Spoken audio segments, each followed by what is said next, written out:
Hi, everyone. I really want to say thank you for really just following me during this time.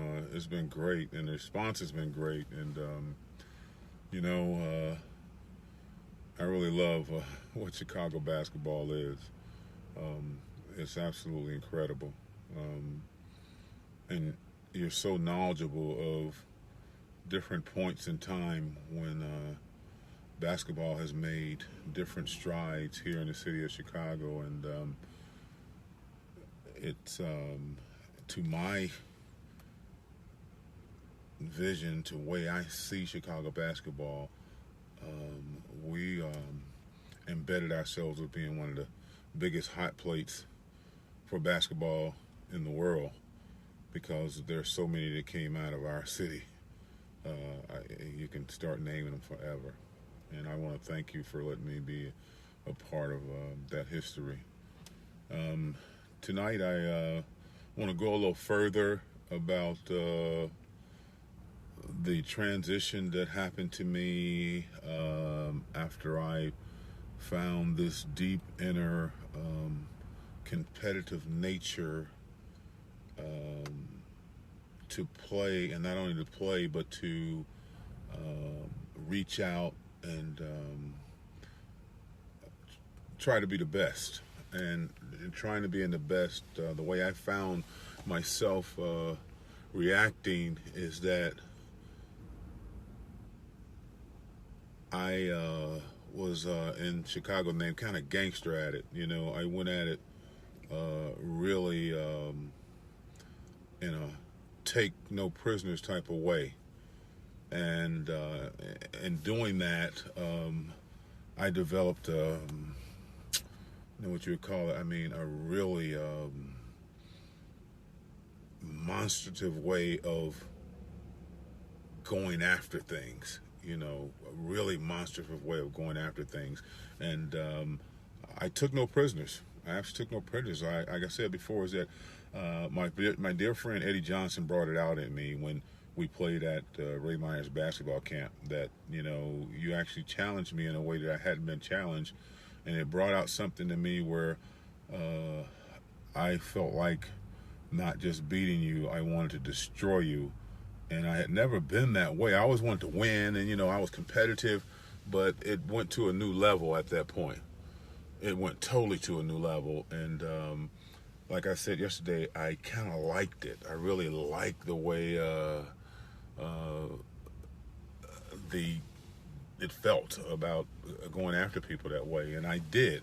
And that moved me to a different level. And when I went to Westinghouse, even in our summer league, when we competed in the summer league, I learned how to get myself into that mode, that destructive mode. And when I learned to get myself in that destructive mode, my game went to a totally different level.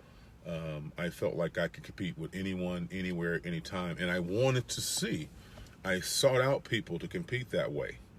So, when we played in the summer league, especially at Chicago State, I wanted to see where my newfound aggressiveness would do. And I took it on the court every night. And I was out to destroy people every night. I was out to basically be as gangsterish as I could be, not in a way where I was doing anything illegal, but I just wanted to take your heart. I wanted it all. I didn't want you to feel like you had any chance of competing with me. And that was the beginning of it as a sophomore or junior in high school. And like I say, there was some competitive ball at Chicago State. I mean, there were ball players. And that was the place where I needed to go in order to see if this thing or this way I've adopted would continue to go. And it served me well. It actually served me well. Chicago State was an incredible league. I enjoyed it, but it got me ready for my season at Westinghouse, in which like I say, we were a dominant basketball team. And actually, we never won state. Actually, my best friend beat me. Isiah beat me in a quarterfinals, I think it was, in the state championship. They played extremely well, played smart, and beat us. But we were a dominant team at Westinghouse. Like I said, Eddie Johnson was a pro. He went pro. All of our guys went D1. It was an incredible group. But I was still concerned by the fact that Eddie Johnson was considered All-American, and I wasn't considered to be at that level yet, which made me work extremely hard. And once I started working hard like that, my game went to a new level where I felt like I could play with anyone. And what really helped me was the fact that I played in the Chicago Pro Summer League, which in my opinion was the most incredible summer league anywhere, because I played all over the place. I played at Rutgers, I played in LA, I played everywhere, and I had no problem playing in those places, not at all, but it wasn't an issue in playing in those places. But when I came back to Chicago during the summer, you had to time up pretty tight, so I played against the best. And I thank all those guys, because I couldn't come out there half-stepping with any of those guys. I had to play. I had to put everything I had into it. And that really helped me at Westinghouse. And when we played during my senior year at Westinghouse, I finally reached the level where I was considered, my junior year actually, where I considered to be an All-American. And as I moved up in that ladder, I moved up nationally. And I really wanted to seek out some of the best guys, and they were all at these different camps. And my coach made me go to, Coach Solino made me go to a 5-star camp. I don't know, it was in up east somewhere. And, I went up there and I played, but, I ran into a couple of guys up there. I don't know, they played on the, they played on one of those teams. They actually won the national championship, I think.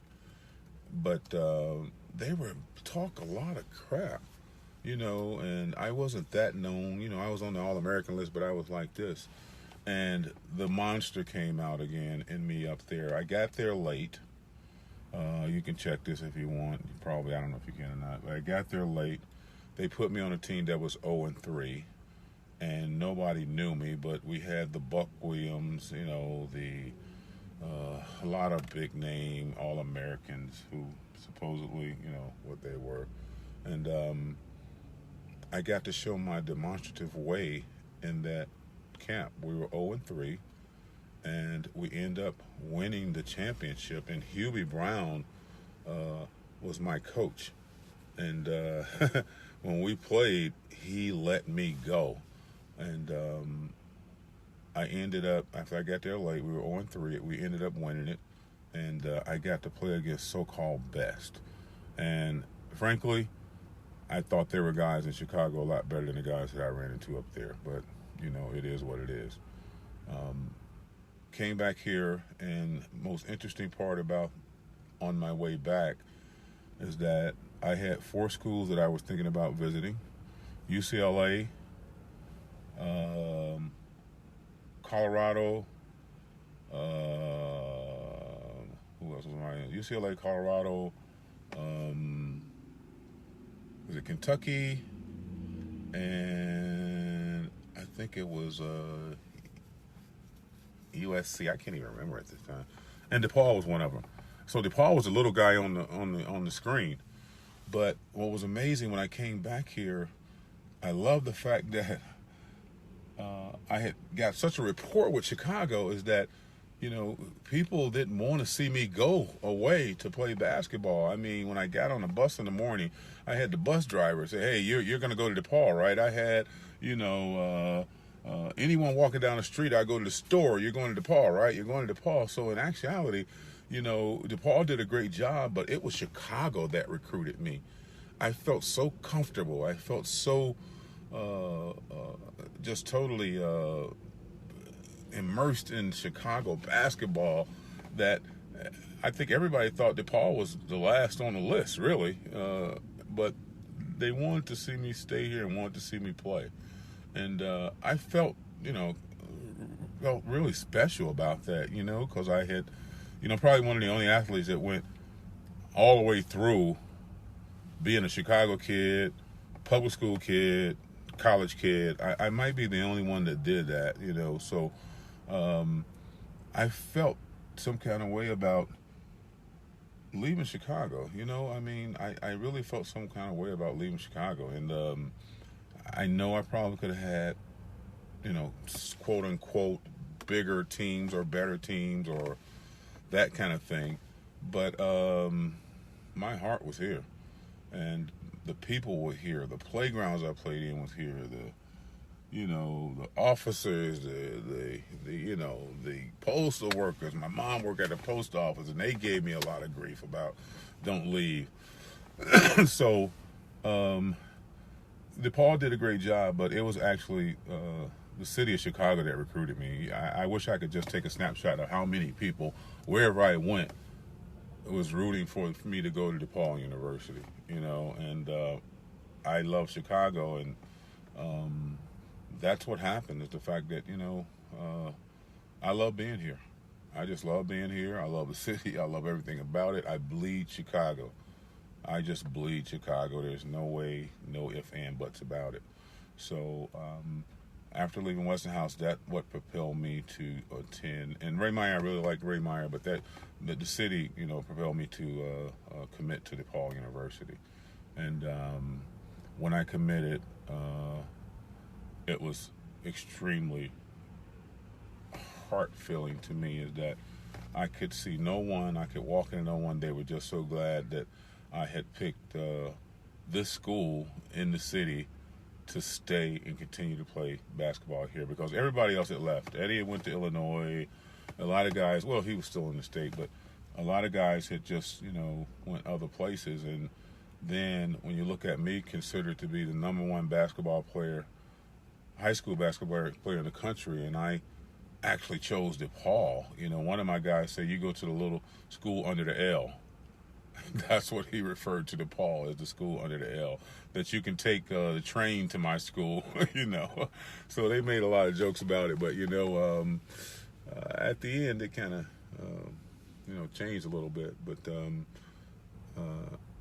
Chicago, you turned me into what I am, and I wanted to be here, and I always, to this day, without a question, I made the right choice in attending DePaul University.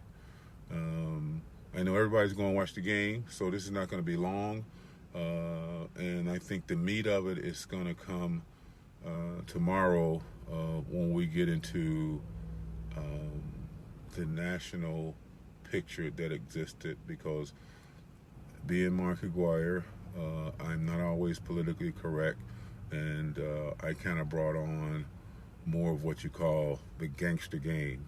I punished people, and I liked it. I'll see you guys tomorrow.